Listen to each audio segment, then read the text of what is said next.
meus pais meditam, né, então desde pequena eu tenho essa referência, assim, mas era aquela coisa de criança, tu ficava olhando assim, era uma coisa meio mística, assim, estão fazendo meditação e tal, e eles pronunciavam mantras e palavras que eu não entendia, então eu sempre por um bom tempo foi aquela coisa meio, misteriosa.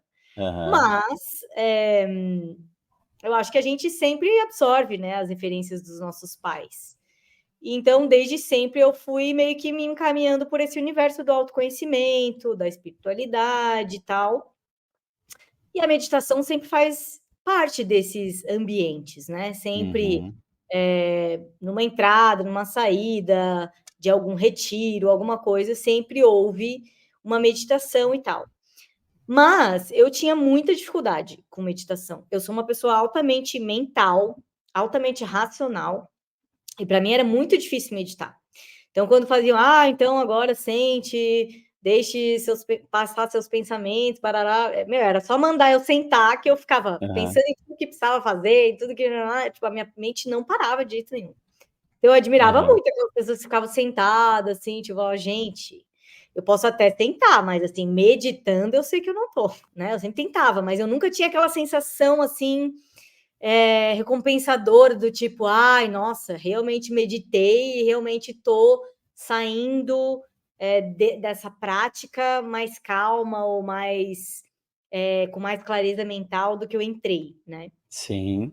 Então era uma experiência um pouco frustrante durante muitos anos. Uhum. Aí a meditação se tornou extremamente necessária, né? Eu acho que talvez muitos seres humanos se reconheçam nessa fala de que muitas vezes a gente precisa levar um tapa na cara da vida, né? Ou um tombo grande para a gente realmente precisar desse recurso e Uhum. ir atrás de aprender realmente, né? Então, para mim, esse tapa na cara foi o burnout que eu tive no final de 2020. E eu sou escritora, né? Como tu sabe, e não conseguia juntar duas palavras numa frase, de repente. Eu não conseguia nem criar o título da minha newsletter, sabe assim?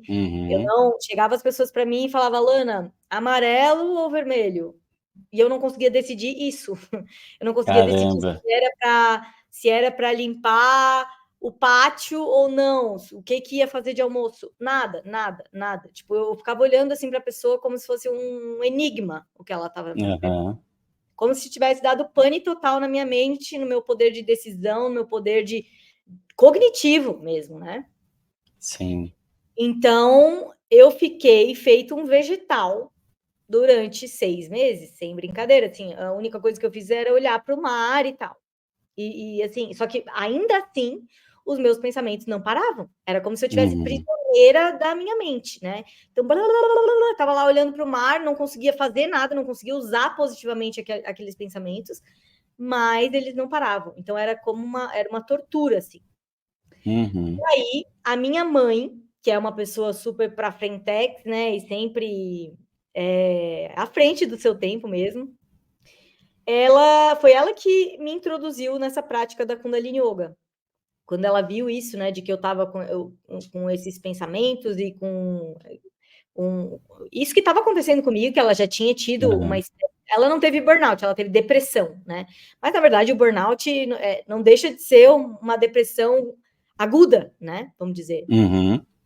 Então ela falou: vem fazer essa prática aqui comigo. Eu falei assim, ai, mãe, yoga, eu faço yoga, eu já fiz 10 mil tipos de yoga, tudo. Ela, não, não, é diferente, tu vai ver. E aí ela me chamou para uma prática de Kundalini Yoga. E aí, como tem muita respiração e uma condução muito forte do prana por todo o teu corpo antes de entrar na meditação, quando a gente medita no final da aula, pela primeira vez eu meditei. Eu senti que eu meditei. E eu falei, Legal. meu Deus, só me deixa aqui, só me deixa aqui. Acabou a aula e a minha mãe, né, foi me perguntar e tal. Eu falei, cara, não fala comigo, só me deixa nesse paraíso, assim, eu só quero ficar aqui. E aí ela saiu de perto e tal, e eu fiquei meditando um tempão, assim. E foi a primeira vez que eu Aham. senti esse prazer, assim, essa, esse êxtase mesmo que foi, assim, de simplesmente estar ali comigo, Não é que não é sem pensar, mas tu tá realmente numa outra dimensão de ser, né, eu diria. Uhum, uhum. Então, aí eu comecei a praticar loucamente. Eu falei, cara, eu preciso disso, né? Eu preciso praticar Sim.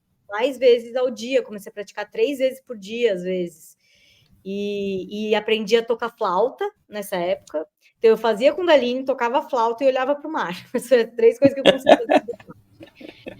E aí, enfim, e aí essa sensação me arrebatou por completo, né? No Uhum. sentido Que de, legal. nossa, foi me transformando de dentro para fora, sabe? Antes o Uhum. autoconhecimento era para mim uma coisa de fora para dentro, né? Então eu Sim. aprendia muitas coisas, muitos conceitos, e então aplicava, né? Reprogramava minhas crenças, fazia exercícios e tal, do que eu quero, do que eu não quero, barará, que é um nível, mas a meditação, ela me transformou de dentro para fora, saindo do mental, que foi essa Uhum. grande salvação, eu acho, das pessoas que são muito mentais, né?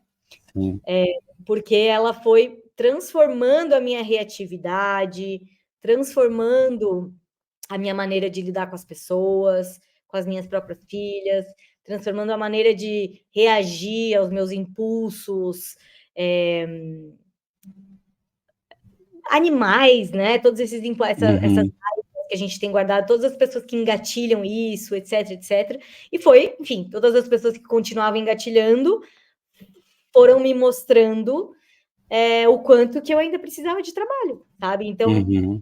de repente, eu vi que eu tinha uma vida de autoconhecimento, mas tinha muita coisa ainda que precisava mudar. Exato. Teve mais alguns desafios, ou até hoje tem alguns desafios, quando você vai para as práticas de meditação?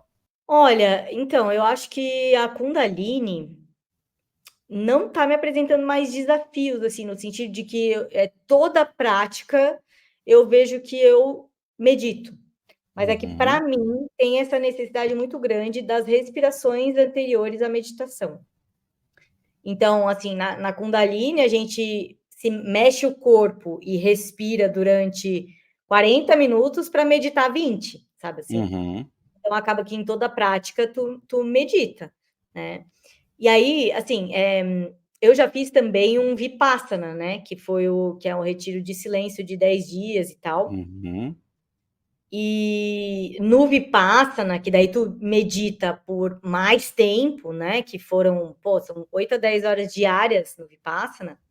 Aí sim Uhum. tu passa por vários desafios, né? Então, quando eu medito de maneira mais prolongada, aí eu já passei por vários desafios. Assim. Diz, né, a filosofia do Vipassana que cada vez que tu entra em um estado muito profundo de meditação, ocorre uma limpeza tão profunda que vamos dizer, um novo karma teu vem à tona, né, para ser limpo, né? Uhum. Então, aconteceu muito isso comigo no Vipassana, assim, de eu ter sonhos horríveis, sonhos violentos e pensamentos que parecia que não era eu, sabe? Memórias que pareciam ser de vidas passadas, um monte de coisa Uhum. pouco característica, sabe? Que são coisas que normalmente eu não penso, não fazem parte do meu repertório e que vieram Uhum. muito à tona, assim.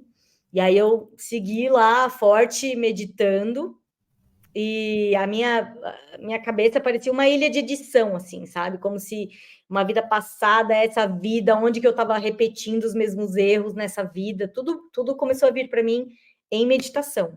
E foi bem Uhum. desafiador. Em vários momentos eu chorei muito, em vários momentos dói muito o corpo, né?